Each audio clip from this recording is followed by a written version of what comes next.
సాధారణంగా ఇలాంటి సీన్లు సినిమాల్లో చూస్తూ ఉంటాం. మామూలుగా బయట అయితే మాత్రం ఎక్కువ నకిలీ పోలీసులు, కొంతమంది మేమే పోలీసులు అని చెప్పి రోడ్డు మీద వాహనాలు ఆపడం, తనిఖీ పేరుతో వాళ్ళ దగ్గర డబ్బులు వసూలు చేయడం, ఇవన్నీ జరుగుతూ ఉంటాయి. ఏదో రోజు అసలు పోలీసులు నిఘా వేసి వాళ్ళని పట్టుకొని అరెస్ట్ చేస్తూ ఉంటారు. అయితే ఒక సొంతంగా ఒక పోలీస్ స్టేషనే ఏర్పాటు చేసాడు.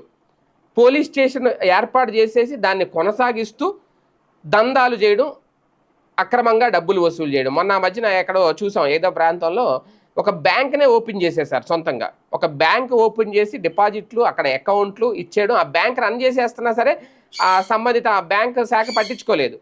ఫైనల్గా దొరికారు వాళ్ళు ఏంటి అనేది. అయితే ఇప్పుడు తాజాగా ఒక నకిలీ పోలీస్ స్టేషన్నే ప్రారంభించేశారు. ఆ నకిలీ పోలీస్ స్టేషన్ ఎక్కడ అంటే బీహార్లో ప్రారంభించారు. పోలీసులుగా వాళ్ళు చలామణి అవుతున్నారు. పోలీస్ స్టేషన్ ఏర్పాటు చేయడమే కాదు,